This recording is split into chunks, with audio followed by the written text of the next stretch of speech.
Welcome to the Conversaologist podcast, where we talk about the art and science of conversations in the digital space. We know that technology can be a powerful enabler in the customer journey, from marketing to customer service, but communication and emotional connection still need to be at the core. I'm your host, Jam Mayer. With me is Senior Content Conversaologist Rue Shearer. Hello, I'm back. Hi. Why are you back? I can't keep away from this podcast. Okay, all right. So this week... Episode 4. Yeah, it is episode 4. Questions from Hootsuite event just happened in Auckland, New Zealand. Okay, building a social organization, social media brand, and marketing tips. So anyway, just to give some little background, this week I was invited to be on the discussion panel in that event, where we invited social media managers, medium-sized and enterprise level businesses as well. And there were a lot of questions and there was limited time and not everything got answered. So I'm going to take this opportunity to tackle a few more and you can answer some of them as well. That sounds like a really good plan. And you'll stop me if I go off tangent or start to ramble. Don't I always? No. So it was the first time? Fine. Okay, let's do it. Where do these questions come from? There were a mix of people during the event, as I've mentioned earlier. The one thing they all have in common is needing to invest their time more efficiently in getting good social ROI in communities and building a social organization. And that's where you, Chief Conversaologist Jam Mayer, comes in, right? So are you up for the challenge? Bring it. First question from the floor. Can you have a successful social platform for a brand without owned content or without a budget to create content? Okay, maybe you can help me just to let the audience out there. They might not know what own content means. What does that mean? Do you know what it is? I would say from the nature of the question that they're sort of talking about, can you do it entirely with curated content, sharing memes or grabbing other people's blogs or whatever it happens to be and posting them onto your social page rather than coming up with all your own videos and your own posts and your own blogs and your own ideas? The short answer is no. I mean, you can start with curated content for sure, especially if you're a startup or you're just starting off with a new social platform. But the question is, can you have a successful social platform to communicate your message for a brand? I would say no, because for a lot of reasons. I might not mention all of them because we only have a few minutes in this podcast. Own content is very powerful because if you're curating content, it's not yours. So you're not delivering your message. You're just sharing someone else's message. So eventually in time, they're going to realize that they might follow you and they might like it, but eventually they're going to go, wait, hang on. You're just curating content from another brand and, marketing, what do you call that? Recall is going to be very low and they're going to forget about you. So basically, you're not really succeeding in social. You're not succeeding in communicating your message about your brand and what you're actually offering to your audience or to your target, right? Or without a budget, I believe nothing's for free, even though everybody thinks, well, a lot of people out there think that social media is free, but it isn't. It isn't, especially with Facebook as a platform. You need to pay to play in the platform, and that's another discussion, right? So yeah, short answer is no. Okay. Well, that was an easy one, I guess. The second question then, I think, falls from the first question. How does then a small, say, service-oriented business create content at scale within the limits of time and cost? I think this isn't just a problem of small businesses. It is a problem of even the enterprise guys. First recommendation or tip probably is to use your own authentic content. I know we'd normally go for stock images, for example, or stock videos like Unsplash, Pixabay, and so on and so forth. Yes, maybe it's a start because it's easy, but that's really gonna not ruin your brand, but it's just no recall whatsoever because you're just gonna be like any other business out there. It's about efficiency and time management, and I know it's kind of sort of a blanket answer, but it's true. So as a small business, let's say you're a cafe, and this is quite easy, it's B2C. Why don't you just snap pictures, behind the scenes or Some customers, they might actually be good, your regulars and stuff, and talk to them. Hey, is it okay if we just shoot a video, or while you're eating, or whatever it is, right? So you're still running the business like a cafe, and you're not really spending extra time doing the video or shooting pictures or whatever it is. Maybe you just have a little bit of tweaks here and there, but the more authentic it is, the better. So you cut on time, cost, or you just use your iPhone, seriously. And for us, for example, we do cinemagraphs, and we ask the team, and when they're around and they're interested in shooting a cinematograph about what they're interested in, it's great content for us, then they enjoy it. And again, this is within the time they're working for us during office hours, so there's no extra cost, and maybe there's just a little bit more time tweaking it. So it's the same concept. Does that make sense? And you can do that at scale with, I'll say, Hootsuite here. What's great about Hootsuite, the frequently asked question that's asked of me is, okay, hang on. There's so many platforms out there. There's Twitter, it's Instagram, and they have different sizes. And this is just a very, very small thing. But if you've got a tool like Hootsuite, for example, wherein now when you compose it, when you put the image there, for example, it is going to tell you that, hey, why don't you just choose which platform and stuff, and it's going to help you edit the thing in the dashboard itself instead of using another tool like Canva separately, which will take more of your time editing it, right? So everything is in there. Instead of spending 15 minutes editing one and posting it and scheduling it, then at least you cut up probably 10 minutes of your time and just use 5 minutes. So then you can have more content, you can schedule it more, and you can do a whole content calendar, etc. And then communicating, obviously, your message. I was rambling, wasn't I?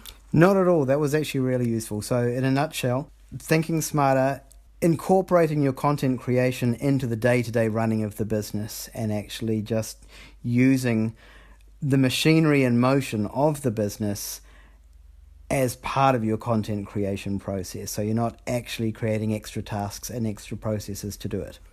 Yes, and it's great to tell your story, because now you've got your mini stories, and without even realizing it, when you just do it as part of it, and when you look at it on a bigger picture, so to speak, and step back, and oh crap, okay, that's actually all about my business. Okay, this next question from the panel event was directed specifically to you, Jam. Can anyone share a customer's image with a sales message caption? Yes or no? Kind of, yes, but my recommendation is, if you are using a customer's image, make it look like, but it is a testimonial, so to speak. It is a representation of your target market and your customers. So, with permission, obviously, if they say yes, your sales message should be coming from the customer themselves. So I would recommend that you sort of quote them and say, and let them recommend you, so it doesn't sound like you're selling something, or let them sell your product or service or your business, rather than you actually forcing yourself trying to put a sales message in there that's coming from you, if that makes any sense. Right, so ideally the caption should probably be in their own words. Yeah. Their own words is and you've got the usual CTA, obviously, call to action, for those who don't know. Then at least it doesn't sound so salesy. Great. Okay. Let's move on. There's a couple of questions here about chatbots. And so I'll probably try and tackle both these questions together. The first question is, do chatbot-based replies make a difference when customers are expecting immediate responses? And that's followed by, well, should we set up a chatbot for an out-of-hours response?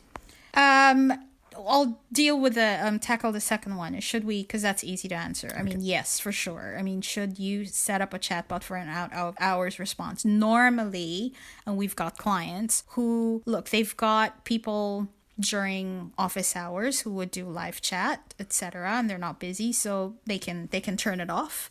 But you can definitely set up a chatbot while you're asleep or on holiday.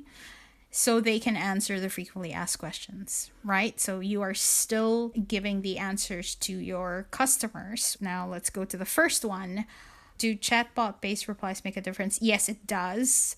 Because the fact that customers, especially who are social savvy, and when they go to Messenger as an example, they always expect it. Sometimes they forget that it's 10 p.m. and the store is closed, but they really, really want to buy, I don't know, a gift, for example, for, I don't know, a unicorn, right? Because tomorrow it's their daughter's birthday and they want a pink unicorn or whatsoever. And it's 10 p.m. and it's closed, right? So a chatbot's perfect because a chatbot can give you an immediate response. Maybe not all of the answers, but enough for you to be able to actually even purchase the pink unicorn and get the gift, and your daughter's happy the next day. So it does make a difference. Okay. That's their purpose. Okay, good. Here's a bit of an interesting one. Persona or target audience is always something we should aim to identify before anything else, right? The question goes, how do you identify your target audience if you're a bed business owner and maybe you have a large variety of customer? You answer that. Okay, I'm going to get this one. All right, Yeah. cool. And I can understand it because obviously if you are a bed business, everybody needs a bed. So you could sort of say, well, my target market is everyone. I have always been of the opinion that every business does actually have its core target audience, and they are usually all different and unique to each business slightly. The reason for this is because often a business is a reflection of the ethos of the person who set it up in the first place. If you can't identify your target, there is one easy hack that I often use, and that is tell me a story about your biggest fan, about a customer who endorses you to everyone else, who loves buying from you, has been a repeat customer or been loyal for years and years. Tell me about them. Tell me who they are, where do they live, what do they drive, what do they eat, what do they drink. And you're going to have a pretty good idea of who your core target is going to be. It's a really easy way of getting a good persona for your business. Now, it may be that there may be more than one. Okay, you might not just have one of those people in your business, but you will usually find that there's something in common between your biggest fans. There is going to be some kind of reason that they keep coming to you. I'll add to that, but on a data perspective. If you've got the right tools in terms of analytics, if the first question is if you've got something in place, which is why it's very important, look at the data. What does it tell you? So going back to what you said, right? There are some clients, and I've spoken to them before, and it's like, I really don't know. I can't tell you a story. So I tell them, okay, well, if you've got all the data there, the analytics say most people who buy this type of bed or most of your beds, right, are these demographics or whatever data you've got in your CRM, right?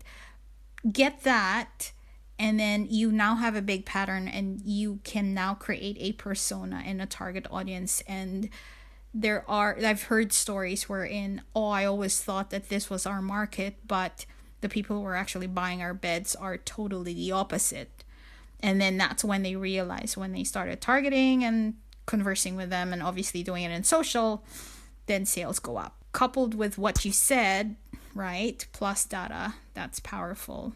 Okay, so there's two different techniques to find who your target customer is. See, that's why this thing is called art and science, right? So, yeah. Last question. Now, I love this one because it's the sort of thing that has marketing agencies banging their heads on desks. The question is this. We're a digital agency. Our clients are very focused on the ROI, not the conversational nature of social.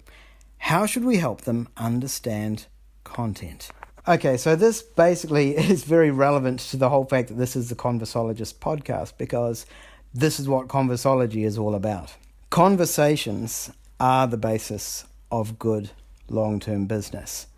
Yes, you can sort of focus on clicks and likes and metrics that I guess newbies will go for, which is vanity metrics, which are pretty shallow and not really very meaningful for a business. true social engagement is all about the conversations. It's all about actually getting to know your customers, having your customers get to know you, about providing them content that actually in some kind of way enriches their lives and makes their lives better and gives meaning to your business in their lives. That's the whole idea of these conversations, and that's the whole idea of how social works really well. Jam? Okay, how should we help them understand content?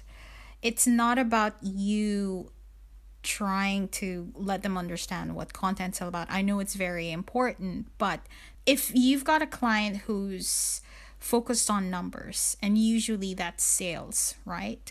Or the bottom line, it is possible. It's just that you need to explain to them, or at least let them understand, that content is just a small piece of that journey for them to actually reach or see any ROI, whether, of course we want positive ROI, right?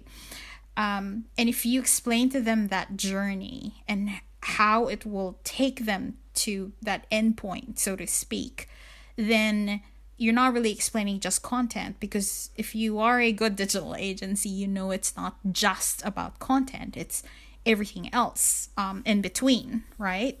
So if you focus on that, I think you will then have a more positive response from your clients, and then they will see, oh, okay, you actually care about them. Yes, they now understand that there has to be conversations within social media, because that is what the platform's all about. If you really don't want any conversations, then just build a website, because it's all there and they're going to just read it and no one's really going to talk to you unless you've got a chatbot or whatever, and that's another story. Does that make sense? Sure, makes sense. Okay, that's it for this episode, Jam. Thank you. I hope you all got something out of it. If you have any comments, feedback, questions of your own, we'd love to hear from you. Join the conversation, and we could even include your question at the end of our next podcast. I know, right? Anyway, if you're on anchor.fm, leave a voice message. I really love this platform, by the way. Shout out to the guys in anchor.fm, because you can leave a voice message instead of just listening passively. Please do. If you're catching this podcast elsewhere other than Anchor, then please leave a comment on your social channels and stuff. By the way, did you know that we actually have a website for this podcast now? Yes, I did. So for show notes and previous episodes, please visit our website at theconversologist.show. I know it's a mouthful, right? Theconversologist.show. And may I just say that Jam designed and built it, so be kind. Don't don't say, yeah, I know. I try. Well, it's a first thing. It could change. I don't know. Anyway, till the next episode. Thank you for joining us.